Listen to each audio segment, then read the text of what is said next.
excited to get this recorded.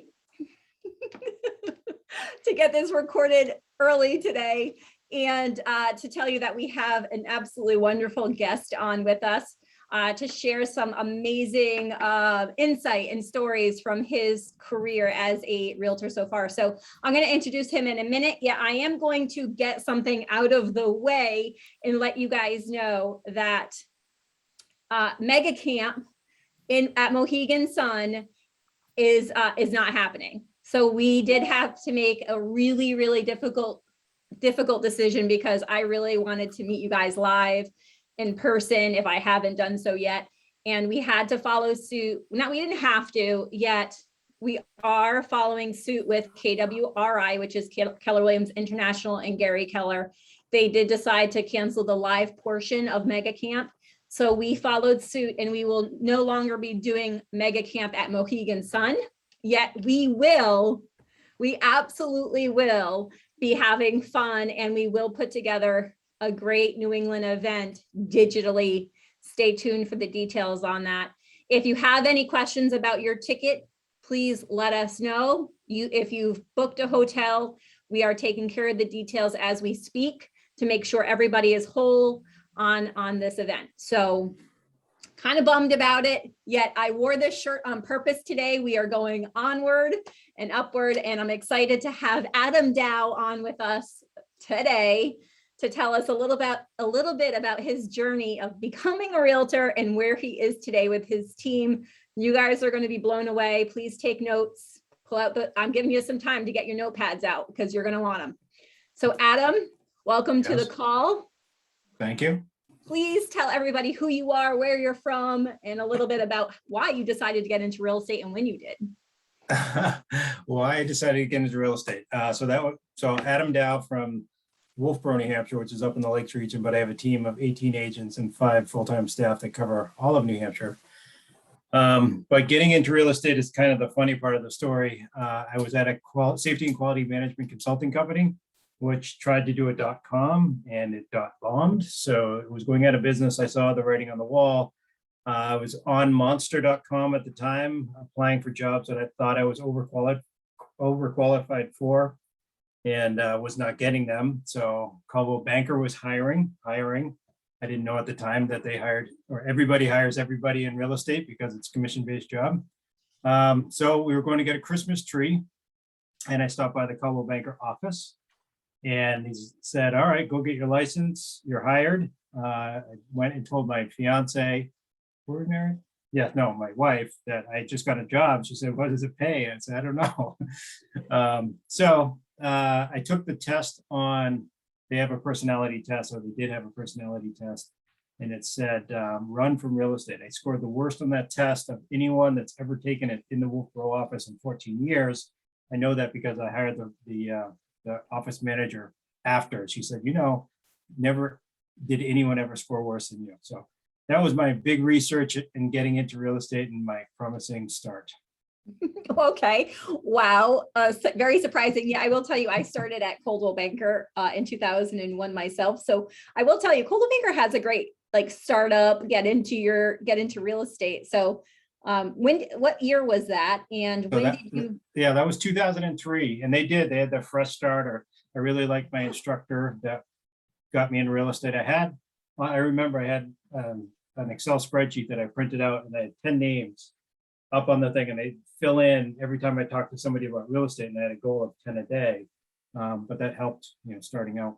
Oh, absolutely. I always say, they taught me how not to get sued, and I carry that along with me everywhere. 3 sources. Yeah, exactly. Yeah, I teach all of those contracts to their point. So anyway, so tell me when you joined Keller Williams. So I was only at Coldwell Banker for a year. I did pretty well right off the get-go because I'm from Wolfboro. I sell in the same town I grew up in, know a lot of people. But I was talking to the senior management because they were taking a little bit of notice of me, and any moves at the time, their website was not, it was good in that they were spending a lot of money on it. And I talked to the CEO, or I forget who it was, Jim McKeon, but I was like, it would be great if we had a way of having the agent's name on the website. So if they were working with me and I sent them to the the Coldwell Banker website, they could ask me a question directly. And his answer to me was, well, the Any Moves website isn't for agents, it's for the consumer. And I was like, that doesn't really make sense. I said, well, I built my own website. He said, well, that's not, actually, I had told him before I built my own website, and he said that that was a bad idea. And so it just, the strategies that they had and things like that weren't aligned. And there was another company in town that was a Prudential company that sold more of the high end. And I had built a website. I was getting some traction. And so I wanted some listings to showcase, and I didn't have them yet. So I went to Prudential because they had the listings. And I was a luxury realtor for 9 years at Prudential. My last year there, I sold 27 sales, which was $23 million worth of volume. So my price point was pretty high. But the problem with the luxury, sole luxury agent is sometimes you'll get a big check, then you won't get a check, get a big check, won't get a check. So the cash flow can be awful because you have to spend money on those big listings too. And up here, 25% of the time, they didn't sell in the first 6 months. So sometimes you carry this big listing for a while, spend some money, and that didn't sell. So just didn't, it was fun. I met a lot of good people, sold a lot of big, nice, shiny houses with great pictures, but it was kind of a challenge. And then in 2000, so at 27 sales, 23 million, that was 2012. I was number 9 in the state, so on the outside, and what I thought I was doing well. And Nate Dickey, who was after me for about 3 years to join KW. And I tell people it's hard because everything's white noise. Everyone's got the best technology. Everybody's got the best this and that. So how do you rate level of best when everyone's telling you they are the best? So Nate would take me out to lunch. I would not let him pay for lunch because I didn't want him to think he was getting anywhere, because I would never join Keller Williams. And we'd have good real estate conversations. And then one February, or maybe it was January, Nate's like, I want to fly you to Texas. I want you to go through our training, which was the franchise systems orientation. And I said, Nate, you're asking me to go to Austin in Texas. I mean, in winter, which I want to do, but I'm not going to join Keller Williams. If you want to fly me down, give me your training, which I hear is pretty good. And if I can visit a buddy of mine that lives in Austin, then I will fly down with you and do that. Fully expecting that he would say no first, but then when he said yes, I fully expected that he would I fully expected to come back and just life would be as usual. But I went through the franchise systems orientation. There was a bunch of key elements in there. One of them was E2P, entrepreneurial to purposeful. And I was stuck in entrepreneurial. I didn't have any leverage. I was busy. The joke was, here's dad on vacation on the phone with his feet in the water. It's just busy, busy, busy. So joined Keller Williams, and then it's been good since. It's been good since. Yes, it's modest. I did see your pictures in Italy not that long ago, and I'll say that I don't think you had your phone on you, and you had your feet in the water and relaxing. So, so that's a good point. So I got that client when I was still at Prudential in my luxury business, and I had done the website, so I'd done search engine optimization for boathouses on Lake Winnipesaukee, and that's how he found me. So it was like that luxury world, and what was great about that, he called me 2 weeks prior to going. He's like, Adam, you want to bring Becky and go on my new yacht in Italy for 2 weeks? And if he had called me when I still was in my old work, when I had a job in real estate, not when I had a business in real estate, I couldn't have done it. But instead, Becky and I flew to Rome, got on his boat, 7 days down the Amalfi Coast, different time zone. I probably didn't deal with the real estate all that much. I did a little bit, but we sold 44 houses in June. And I also went to Florida too. So it's like our second best month ever. And I get to go to Italy with a client. Yeah, if you guys don't know what I'm talking about, go follow Adam on Facebook and check out his page. The pictures are absolutely outstanding. And so now, Adam, I want to kind of backtrack a little bit. Tell us how many people, when you joined Keller Williams, how many people were on your team and where are you currently? Kind of do a fast track to where you started and where you are. So when I joined Keller Williams, there wasn't an office in my town.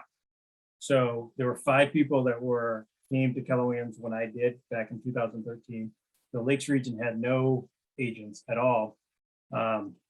So I came with another person, and actually, well, 5 people, but one of the other people, she and I joined together. We're like, all right, Keller Williams is all about teams. You might as well have a team. So we joined together, not knowing what that was. So today, she is still with me, but we've got 18 other agents. My wife is the director of ops. We did 3.9 in GCI last year, 279 transactions.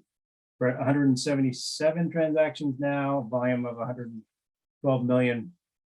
And also of note, the Keller Williams office has like 300 people around the lake now. So we went from 5 to, Nate's been doing a great job building the market center. Well, let's talk about that for a minute. Why do you think it's had such great growth? And do you attribute your growth to the market center's growth as well? Well, I've been thinking about it a lot lately. You are the people that you hang out with. So if the day after I decided to go to Keller Williams, the local kind of boutique company, the guy was getting older, he offered me half his company. Said, Adam, I want to give you half my company. I want to work out a plan for you to buy out the second half. And I said, if you told me this 2 weeks ago, I'd be jumping up and down and super excited. But unfortunately, I have to turn you down because I don't want to compete with Keller Williams, because I know eventually they'll come up here. So I attribute all of the, especially, what we just talked about, being able to have the leverage to go on vacation, and I think a lot of agents talk about the vacation stuff, but I also talk about leverage to be able to hang out with my luxury clients. Like some luxury agents get so busy that they're in the business too much, because I'm kind of like, I'm not the person that likes to be in front of the room. Like, these Zoom calls freak me out. I'm getting better at them, but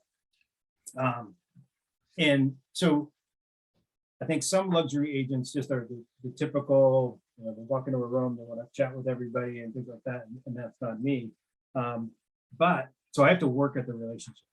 And if I didn't have leverage, I wouldn't have time to take Bruce out to lunch. I wouldn't have time to, go visit Mike Che or Chris Peterson. And I've got 210 people that I teach my team that are really important in every real estate agent's life.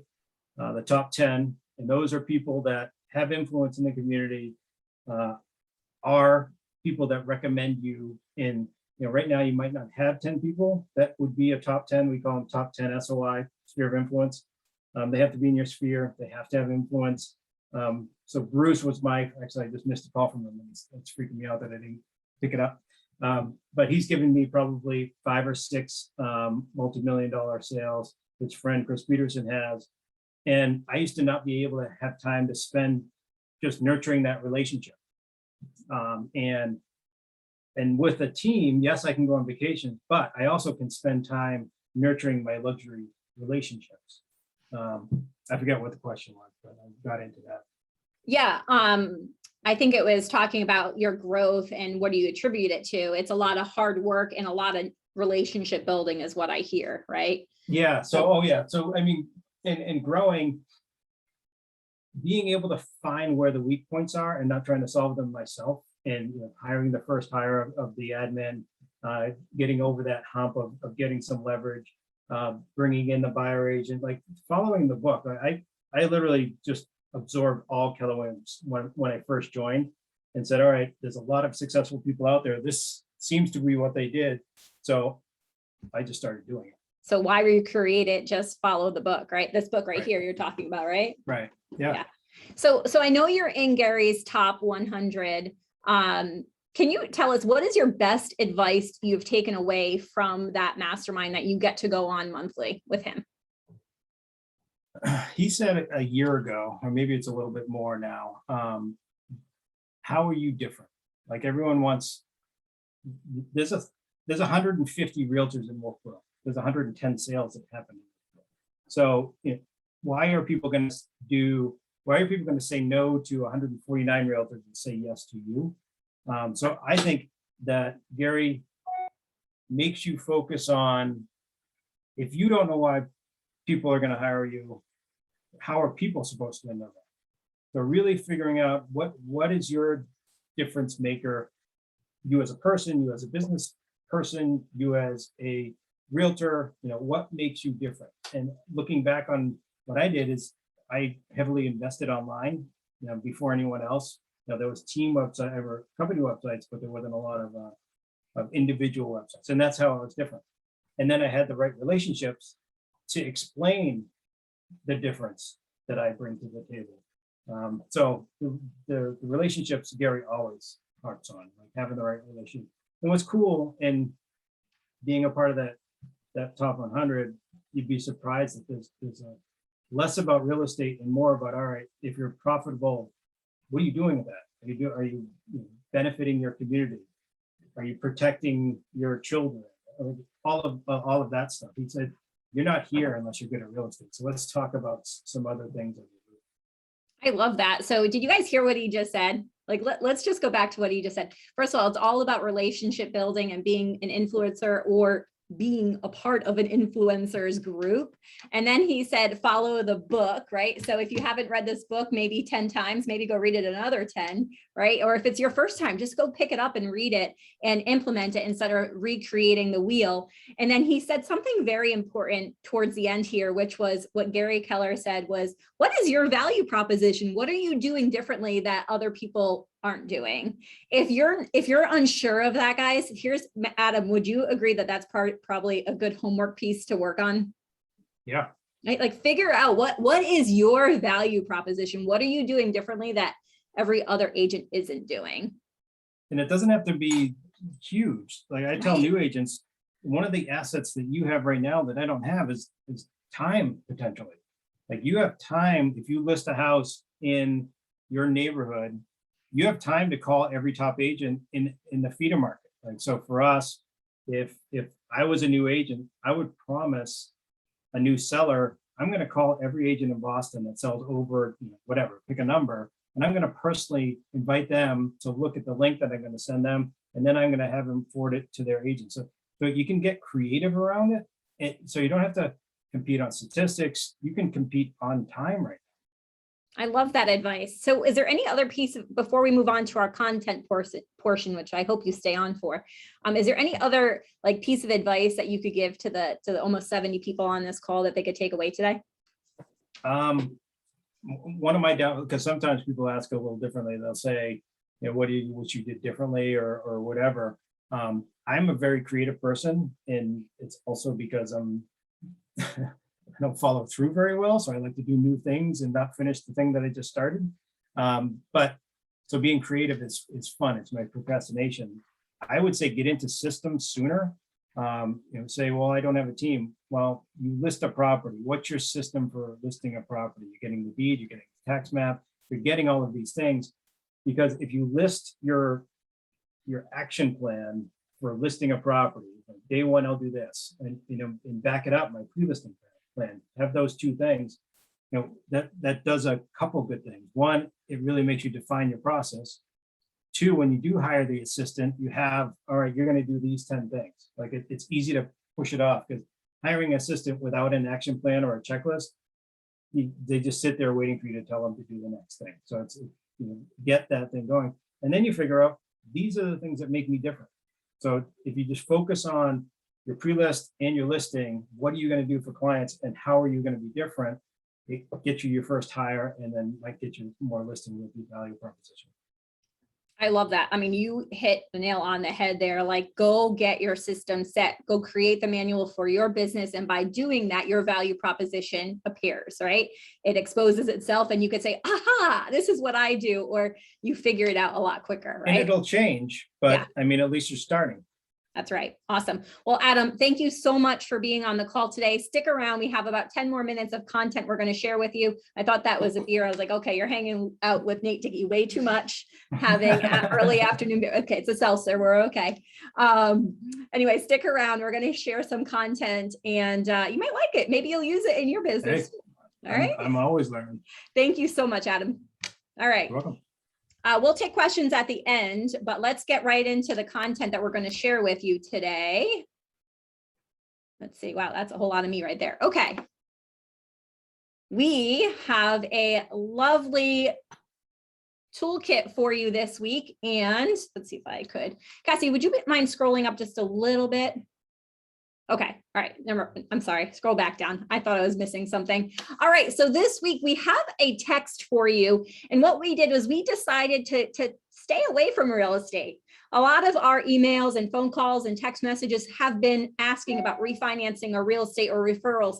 This week we decided to go step away from the real estate text and really go into more of a fun kind of text. So it says, hey there, I'm collecting ideas for end of summer, because it is end of summer, by the way. Hey there, I'm collecting ideas for end of summer activities that I will share. Would you send me 1 or 2 things you're planning or know about? Let me know what email address is best. And then what we did, that's a quick text to send out to your entire data bank, guys. Your entire data bank send this out to.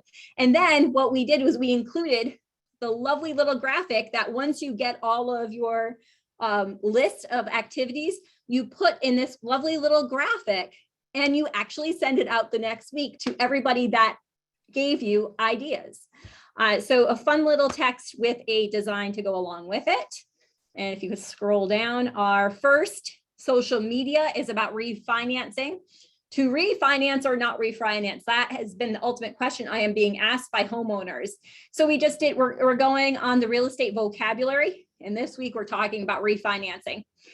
This is a great one to add conversation to or with. If you have refinanced recently yourself, I would put that in there and tell your sphere or your group on Facebook or wherever you're posting this, how it's helped you.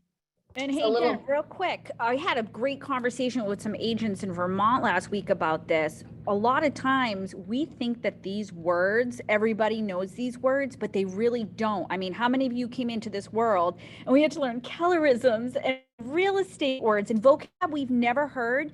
When we talked about using these on our Facebook or different things, people are finding it super helpful because while they think they know what it means, they don't exactly. So they're loving the vocabulary. They're loving it. Awesome. Well, we're going to keep doing the vocabulary and we're going to scroll up a little bit more, Cassie, and we're going to go to our this or that Thursday. This one's a fun one, barefoot or flip-flops. So as we're getting toward, well, we know what Brooks is. What's yours? So we're just having a little fun with this and to gather information or dialogue with your sphere or your social media platform. Brooke, you want to add anything on with that one? No, I love that one. I do have great flip-flops. And if you do love flip-flops, throw a picture of your feet in there with them if you want, or put a link out to your favorite flip-flops, or even give away a pair of your favorite flip-flops to someone. But yeah, I actually wasn't going to wear flip-flops today. Totally forgot to switch into my heels. I was having a Ronda day. I was so excited. I had my heels for, nope, walked right out without them. Well, Melissa wants to know why we don't have high heels on here. And you know what? Wedges or heels? Or Rothy's. If you don't know what Rothy's are, guys, go look them up, or ladies. You rock them. All right. So let's round everything out today, and we're going to send all of this information or put it in the chat, and then we'll send it out to you by email. We'll put it on our social media page. We'll put it on YouTube, so that way you guys could find it. We are doing a drawing today. And Cassie, I believe you have our virtual wheel ready to go for our numbers. Yes. Just okay. Before we get there, I want to make sure you have to be on to win is one thing. The other thing is I would love to hear from you guys before we do this drawing. What was your big aha from Adam? Adam dropped a whole bunch of great golden nuggets for you guys to take away and implement into your business. I would love to hear from you guys. What were some takeaways that you heard from Adam today? This is the point where you unmute yourself and we could hear you. Building relationships. Love that, Mark. So why was that such an aha for you? Because I read 7 Levels of Communication and listening to Referrals podcast, and that's what it's all about. And he states it of this is how he keeps growing. And like he said, his friend called who usually gives referrals. So it's kind of one of those things. If you take the time to take care of the people that will help you. So. Love it. Love it. And great haircut, by the way. All right. What else? Oh, I see in the chat here, get my systems in place immediately. Who is that? Tish. Tell us a little bit more what that means to you. Are you on still? Is Or there a Jen book Hilton, about that? I Is see there you're a on. book? Is there a book on your desk about that that may, You mean this one? that book? Yes, that book. This one might have some systems in here. It might.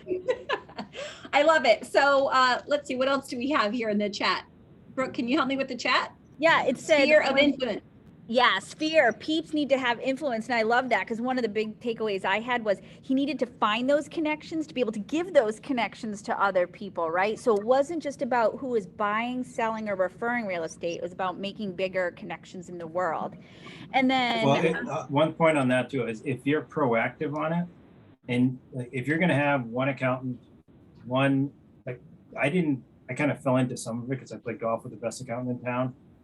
But if I was to choose, I would want that person too. Right now, you're choosing who you want to give to your clients. So you want to go out there and find those. And the Bruce Carell, who I got to call back, it took me 3 years to get that relationship. I used to lifeguard with his daughter a long time ago, and I knew I had to meet him. And I used to send, his daughter married a friend of mine, so I'd send stuff to Tim. Tim would send it to Bruce, and then I had to finally get directly to Bruce. But I was so intentional about making that relationship. So one, figure out what relationship do you want to be in and be intentional about making it. that's so important. What else do we see over there, Brooke? Debbie, being a brand new agent and the idea of using time as a value proposition, as an attribute. I love that. Very good. Any other ones we want to highlight here? I do want to make a note, Adam, mark this down. We have Brady Sandall from Keller Williams International coming to Newport, Rhode Island for a live in-person luxury event. So even if you're not dabbling in luxury yet, you'll want to come to this event because you'll want to as soon as you hear Brady talk. So it's open to ladies and gentlemen. Ladies and gentlemen, multiple times in about a half hour time. Yes, ladies and gentlemen, please come visit us. More details will follow. I'm telling you guys first. Brady Sandall, luxury director for Keller Williams International, coming to Rhode Island. When is he coming? Yeah, that's a good question. It is September 15th, Wednesday, September 15th. It'll be an outdoor event under a lovely tent to make sure everything is good. So that's it. All right, let's do the drawing. Let's do the drawing before. Jen, what are we going to give away today? Oh, we're giving away a digital mega agent camp ticket. Just because we can't have it live, we're still having it digital, and I promise you, you will not want to miss it. We have some special things we're working on behind the scenes to make sure it's a special event, even though we are not going to be able to see you, give high fives and give hugs. So Cassie, you ready to give it away? Let me highlight it. Yes. So our number is 303. Who is 303 today? And you have to be on to win. Today, 303 is Lucy Cordero. I see her on. Your Is she name right, on? Lucy. I'm Are you on? here. Where is she? Where is she? All right, wait a minute. Wait, Lucy. I'm here. Totally here. Can you guys hear Start me? your video if you can. Okay. Can you start? Oh, there you are. All right, let's pin you up here. Oh, There you are. Hi, Lucy. Congratulations. thanks. I love your shirt. It's one of my mantras as well.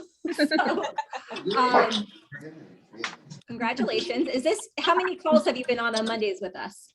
This is my second call so far. Yes. Okay, and are you enjoying them? So far, I am enjoying them. There's a lot of value, a lot of extra content, and I jumped on the call a little bit late, but I'm glad I made it still. And I made it last week, and I picked up something, and I immediately implemented it. And same thing this week. So if I just pick up one more thing every single week, I'll be good. I love that. And you know what? We have a full recording, so you could go back and watch it from the beginning if you would like. But congratulations, you are the winner for this week, and you won a digital ticket to Mega Camp. So congratulations. Thank you. Lucy, I'll connect with you after the call and all the details. All right, guys, it is just about 2:30. Thank you for joining us for another great call. Adam, thank you so much for being our guest today. And Rich and Leah, I hope to see you guys next week too, and everybody else. Bye.